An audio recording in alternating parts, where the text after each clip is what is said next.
everyone, my name is Ali Arellano from BSHM 112 and here is our video presentation.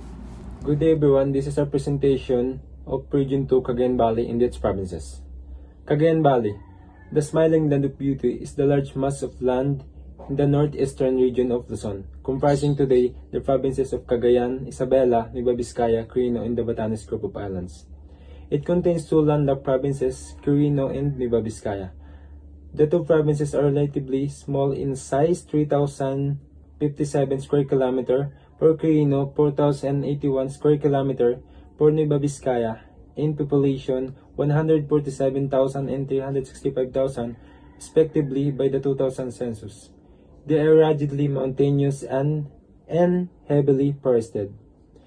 They are ethnically and linguistically diverse, with subtrade of Agtas, Negrito, who are food gatherers with no fixed abodes, overlaid by Ilongots and other number of tribes. Some whom were first headhunters. They have given up the practices, with the latest but largest element of the population being Ilocano. Cagayan Valley history. In 1581, Captain Juan Pablo Carrion, a native of Vizcaya, led a group of Spanish settlers to Cagayan Valley, introducing Spanish culture and Latin civilization, thereby enriching the natives' custom and tradition. Don Juan de Salcedo explored the Luzon northern coastline in 1583, leading Spanish friars, establishing mission posts in Masi, Tolar, and Spari areas, which became Nueva Segovia in 1595. So, based nga po dun sa binasa ko, in 1581, Captain Juan Pablo Carrion led the Spanish settlers to came in Cagayan Valley to introduce Spanish culture, Latin civilization, and enriching the natives' custom and tradition of natives of Cagayan Valley. And there are the first Spanish settlers who came in Cagayan Valley, in Nueva Vizcaya, to convert natives of Cagayan Valley in Christianity. The Treaty of Paris in 1898 ended the Spanish and American War, granting America control of the Philippines. This is enriched culture and agriculture, education, public works, and communication of Philippines.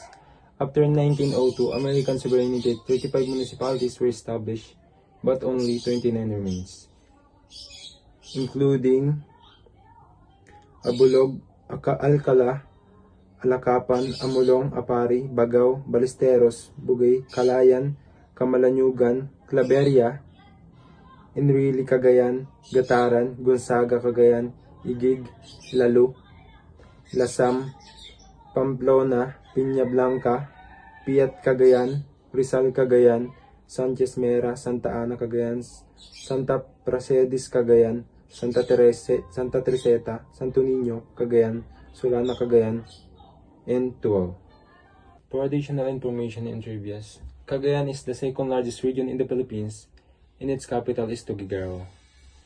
And kilala ang lalawigan ng Cagayan bilang top corn producer sa bansa, and pangalawa sa produksyon ng palay sa Pilipinas.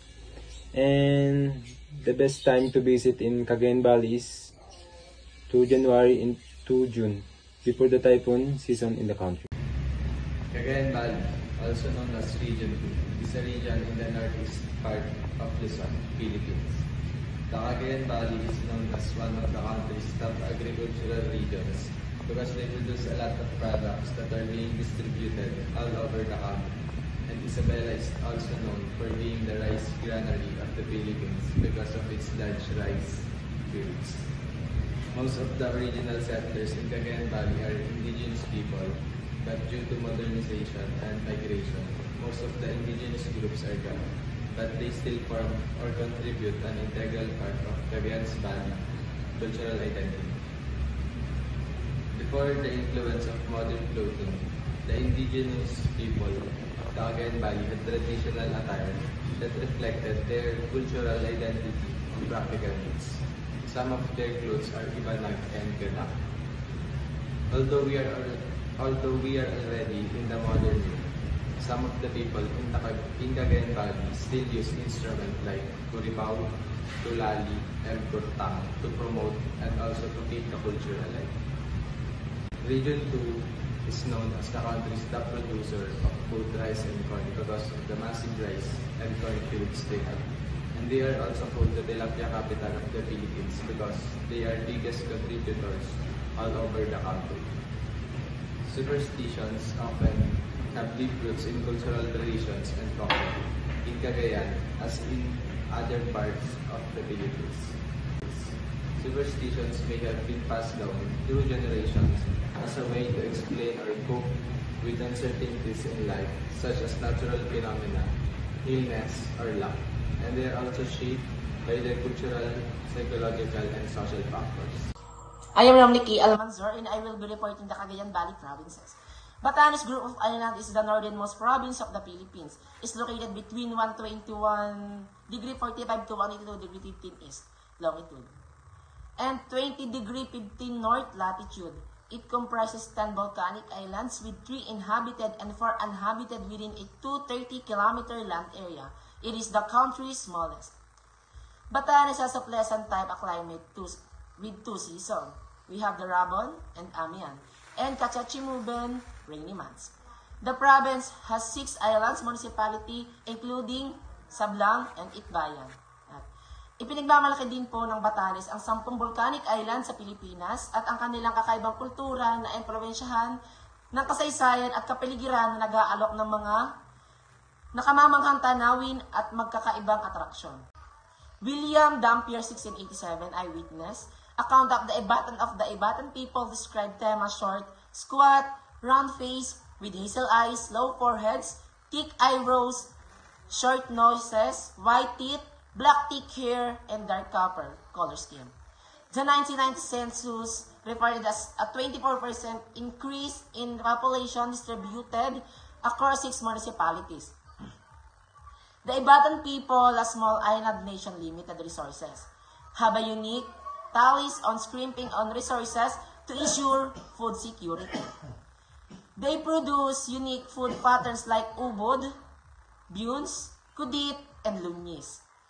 And skill in recycling, they are excellent farmers, producing root crops like yam, sweet potato, and taro. They also rely on chicken, goats, pigs, cattle, and garlic for cash. Recently, rice has become their staple. Ang Cagayan Valley ay isang rehiyon na may magkakaibang grupo ng mga katubo. Nakilala sila sa paggawa ng palayok, paghahabi ng basket, at pamana ng kultura. Nagpapakita din ito ng mga museo at makasaysayang lugar at magagandang tanawin na nagpapakita ng mga lokal na tradisyon at kasanayan.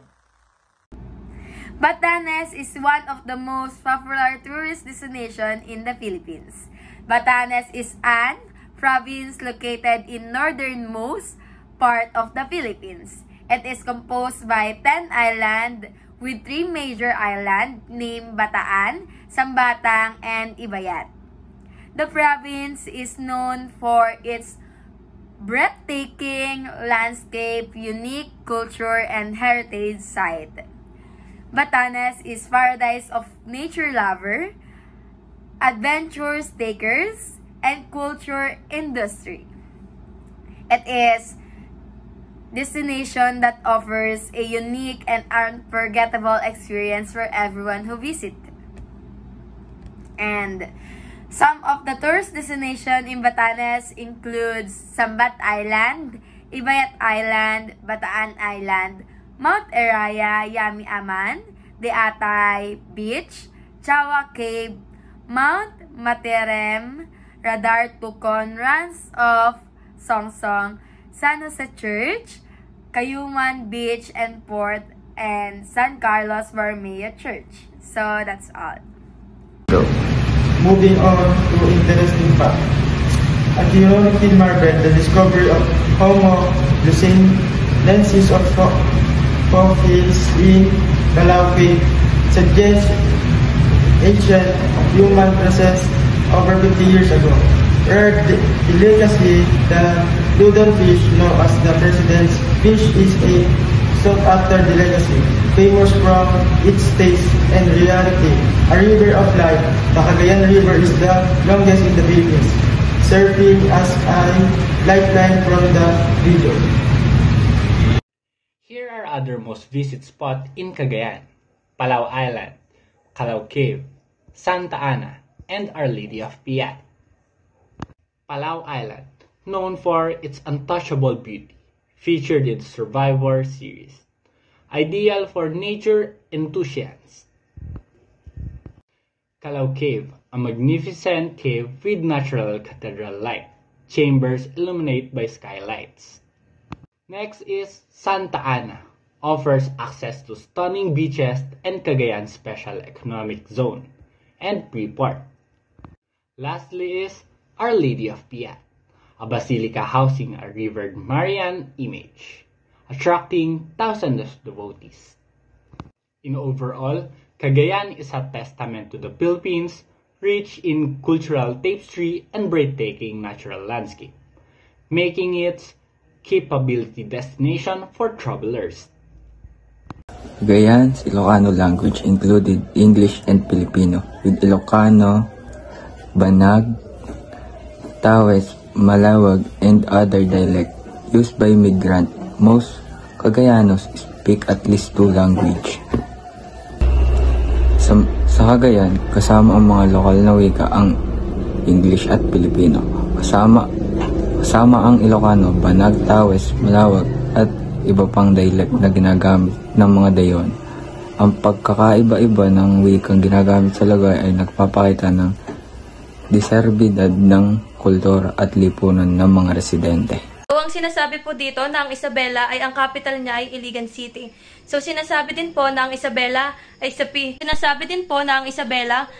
ay ay pumapangalawa sa pinakamalaking probinsya na kasunod ng... Sinasabi din na ang Isabela ay ang probinsya na tinaguriang pinakamayaman na probinsya sa Cagayan Valley dahil sila ay mayaman sa Sinasabi din po na ang Isabela ay tinaguriang pinakamayaman na probinsya sa buong Pilipinas.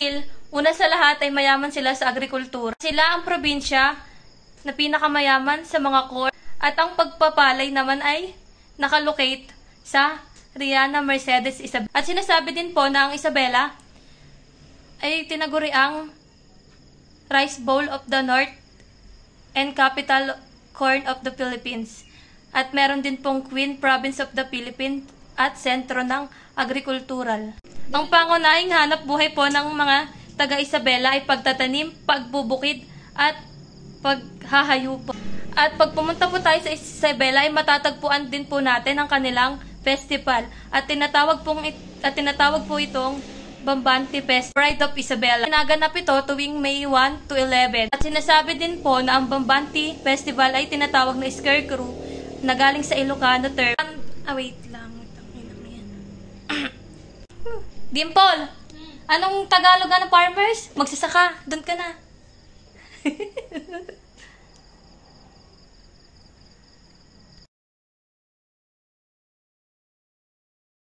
Festival ay pinapakita ang kanilang pagmamahal at gratitude for all the blessing they harvest. Ang Bambante Festival naman po ay sinasagawa nila ito para sa mga farmers at dedication nila ito sa mga Tea Festival ay pinapakita ang kanilang pagmamahal at gratitude for all the blessing they harvest. At kung meron po tayong Bambante Festival, ay meron naman po tayong Padaraday Festival. Isa po siyang Ibanag word at sineselebrate po nila ito tuwing founding anniversary ng San Reporting is about Western Isabela. Western Isabela is a fertile valley between the Central Cordillera Mountain Range and Sierra Madre. Features flat terrain and tributaries. The Cagayan River, the Philippine longest, crosses the area. Eastern Isabela, characterized by thick porcelain and rugged terrain, is considered uncharted territory with unnamed flora and fauna, including most endemic species. Coastal Isabela. Coastal Isabela, surrounded by Sierra Madre mountain peaks, has a 113-km shoreline facing the Pacific Ocean.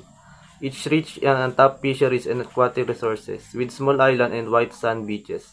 The province has 2 climates, moderate rainfall in Eastern Isabela and Western Isabela. For additional information about Eastern and Coastal Isabela, all 3 are straddled by the majestic Sierra Madre Mountains, the longest mountain range in the Philippines. Isabela is home to one of the largest remaining rainforests in the world, known as the Northern Sierra Madre Natural Park, a government reservation covering 3,590 square kilometers of terrestrial and marine ecosystem, rich in genetic species and biodiversity. The park is considered among the global top 10 biodiversity hotspot.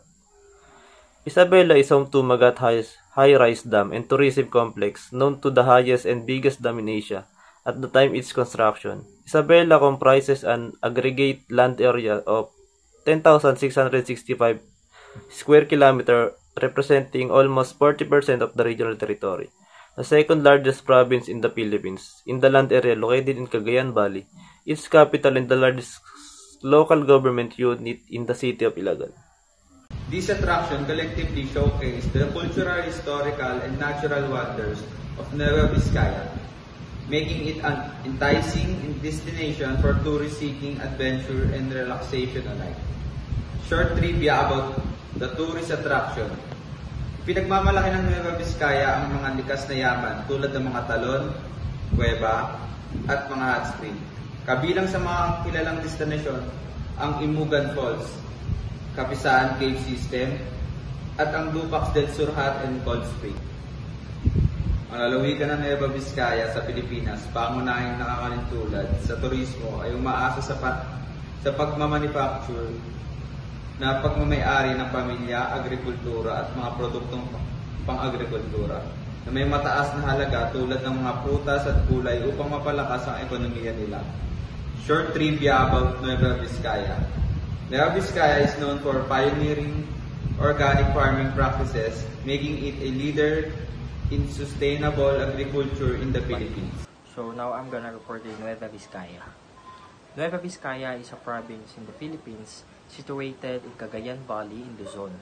Its capital is Bayongbong and is bordered by Benguet, Ifugao, Isabela, Quirino, Aurora, Nueva Ecija, and Pangasinan.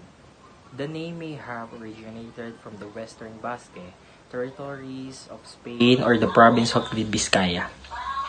The province, covering 3,975.67 square kilometers, has a population of 452,287 according to the 2015 census, making up 13.10% of the Cagayan Valley region, 0.79% of the Luzon Island group, and 0.45% of the Philippines' total population. The population density is 114 inhabitants per square kilometer or 295 inhabitants per square mile. So, short trivia about Nueva Vizcaya. The province is considered as one congressional district and has 15 municipalities and 274 barangays. Quirino is located in Cagayan Valley region in Luzon. Its capital is Cabarogis. Quirino, dubbed as the forest heartland of Cagayan Valley, was created in 1971 and named after former President Elpidio Quirino, the 6th President of the Philippines. The province is known for its rock topography, which make it a beautiful paradise for outdoor-loving travelers.